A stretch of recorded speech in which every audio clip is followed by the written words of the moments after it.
Znači, putnički prostor vlaka je izveden kao jedinstveni prostor. Spojevi između modula su izvedeni sa fleksibilnim mjehovima i kao takav taj jedinstveni putnički prostor sastoji se znači pretežito od prostora drugog razreda sa sjedalima drugog razreda od kojih je 180 fiksnih i 12 preklopnih te 20 sjedala u odjeljku prvog razreda. Mi se sad trenutno nalazimo u A modulu koji je sastavljen isključivo od sjedala drugog razreda, a u B dijelu se nalaze i 20 posebni odjeljak sa 20 sjedala prvog razreda. Kao što se može vidjeti, prostor je funkcionalno izveden sa sjedalima komfora primjerenog putovanjima od 2 do 4 sata u regionalnom prometu. Kompletan interijer je domaće izvedbe i što je posebno interesantno, po prvi put se primjenjuje podno grijanje. Znači, na ovom vozilu se nalazi podno grijanje, tako da nema nikakvih posebnih grijačkih tijela u samom prostoru za putnike.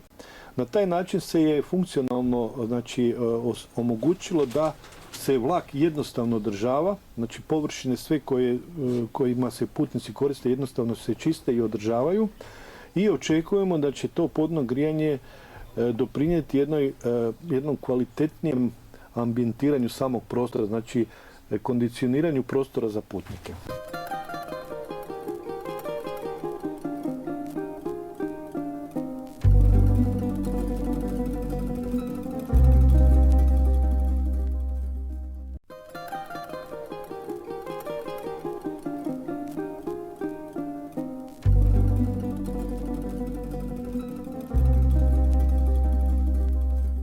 S obzirom na ukupni kapacitet vlaka, četvora ulazno-izlazna vrata sa svake strane omogućavaju brzu izmjenu putnika.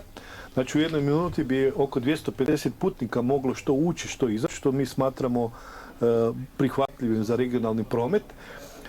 Putnici na sjedećim mjestima i oni putnici koji stoje putem displeja, znači putem jednog audiovizualnog sustava najave stanica, oni se i audio, znači zvukom i svjetlosno porukom upozoravaju na sljedeći kolodvor, znači i na stranu na kojoj će se vrata otvarati.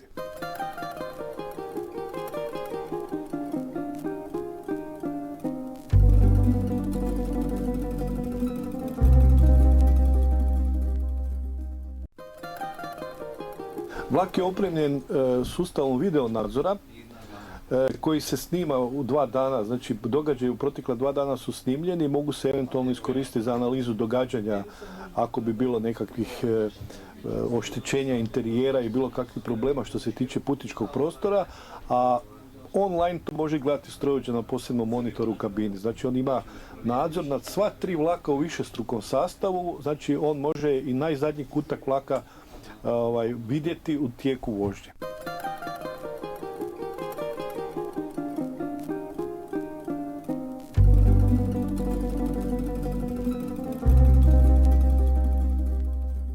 Upravljačica ovog prototipa elektromotornog vlaka izvedena je sukladno objavi UIC 612 i posebnim zahtjevima koje smo ispostavili mi kao HŽ Putnički prijevoz, a sve u cilju da upravljačko mjesto strojovođe bude funkcionalno i da bude, što je najvažnije, u funkciji sigurnog odvijanja vožnje vlaka.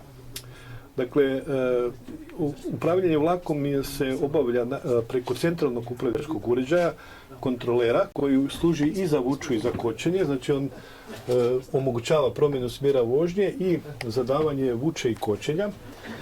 S tim da je ovaj elektromotorni pogon vlaka koji se sastoji od 4 asinhrona motora omogućava vrlo učinkovito regenerativno kočenje. Znači, vlak u fazi kočenja vraća energiju u mrežu, tako da je osnovna kočnica radna vlaka kombinacija jedne električne regenerativne kočnice i direktne zračne kočnice.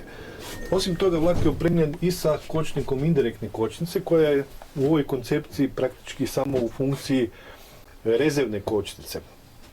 Strojovođa sve informacije bitne za pogon dobiva sa jednog centralnog displeja, a također i sa displeja dijagnostike.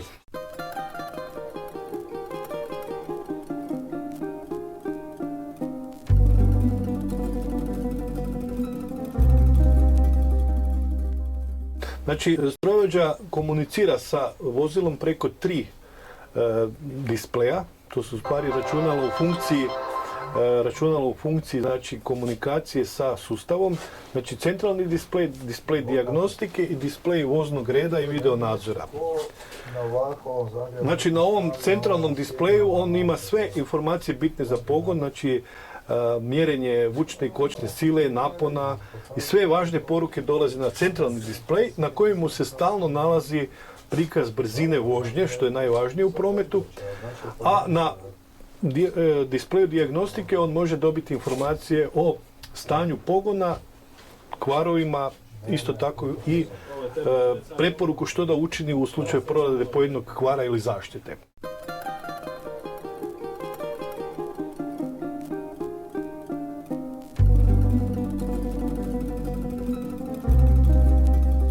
Sa prekidačima i tipkalima koji su razmješteni sukladno preporuci UIC 612 omogućava se vrlo jednostavno zadavanje trajnih i kratkotrajnih naloga koji su vezani sa pogonom vlaka. Znači od uključenja i isključenja glavnog prekidača, uključenja ventilacije, čeone i rasvjete, otvaranja, zatvaranja vrata i slično.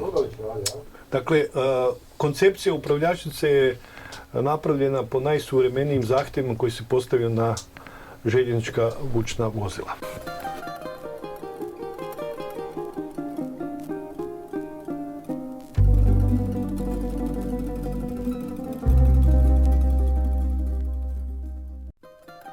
Ovaj vlak je opremljen dual mod radiodispečerskim uređajem koji može raditi kao analogni dispečerski uređaj, radiodispečerski uređaj, a isto tako može biti i u funkciji GSM-a, znači što je budućnost. Zato smo se opredijelili za jedan analogno digitalni uređaj koji može služiti na postojećoj infrastrukturi i isto tako na koridorskim prugama, odnosno na prugama koji će biti opremljeni kompletnim sustavom GSM-a.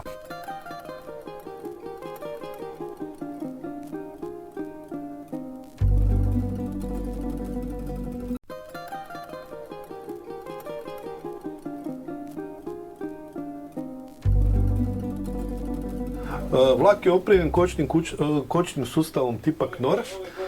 Strojovođa na raspolaganju osim kočnika, same kočnice, ima i uređaj za zavođenje kočenja u slučaju opasnosti, sa kojim se postiže istovremeno zadavanje brzog kočenja vlaka i isključenje napajanja.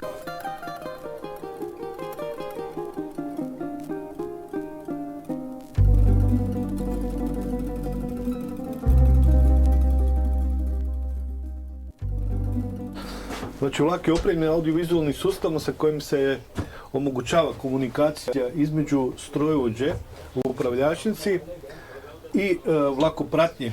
Kod svakog ulaznog prostora za putnike moguće uspostaviti vezu između strojovođe i tog mjesta, a isto tako između strojovođe i vakuumskih toaleta gdje bi eventualno moglo doći do zastoja. Znači, postoji mogućnost interne komunikacije između strojovođe u upravljačnici i prostora za putnike.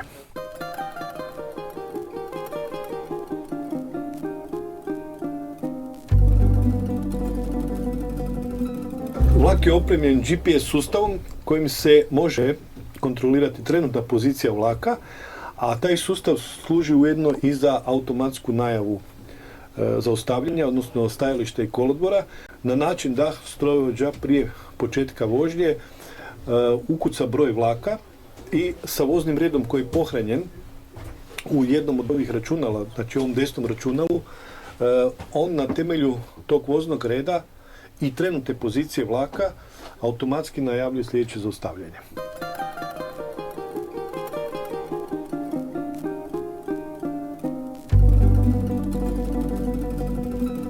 Pogonom vlaka, glavnim pogonom vlaka, pomoćnim pogonom i svim podsustavima upravlja glavno računalo vlaka. To je komercijalna oznaka DIRT, jer je to vlastno rješenje Končara. Znači, DIRT komunicira sa svim računalima podsustava.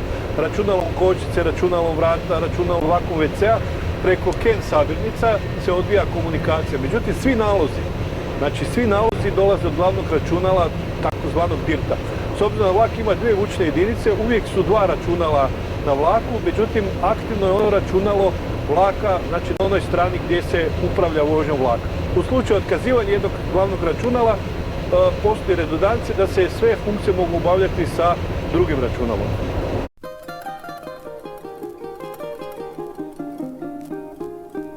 Koncepcija ovog vlaka, znači njegova vozna svojstva i postolja, izvedba okretnih postolja, ona su napravljena tako da mogu ti vlakovi voziti praktički 200 km na sat. Nažalost, naša infrastruktura i dugoročno je ograničena na brzinu od 160 km na sat. Tako da su ovi vlakovi građeni sa aspekta sigurnosti prometa, znači opremanje sigurnosnim uređajima, sve za brzinu 160 km na sat.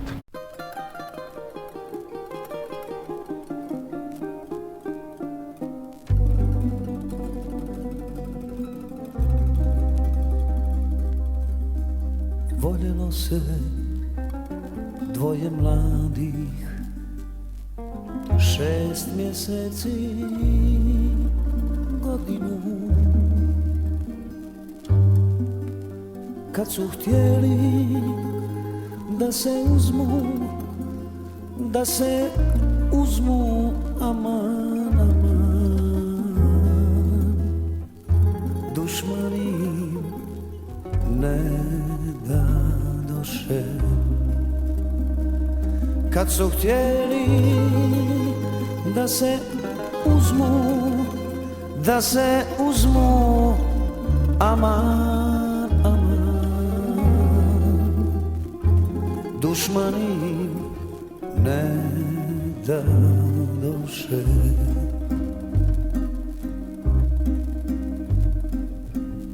Razbolje se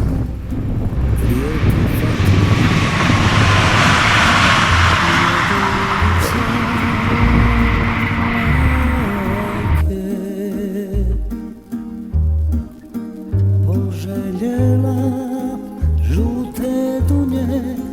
žute dunje, aman, aman, žute dunje Istanbula.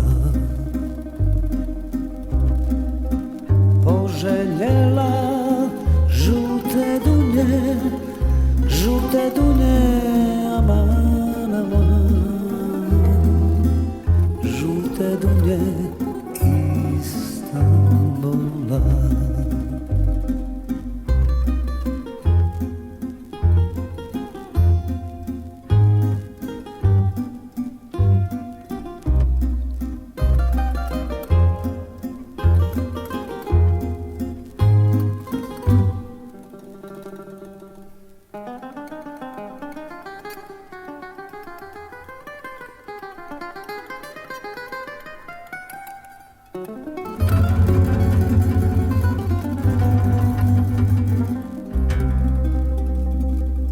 Ode dragi da donese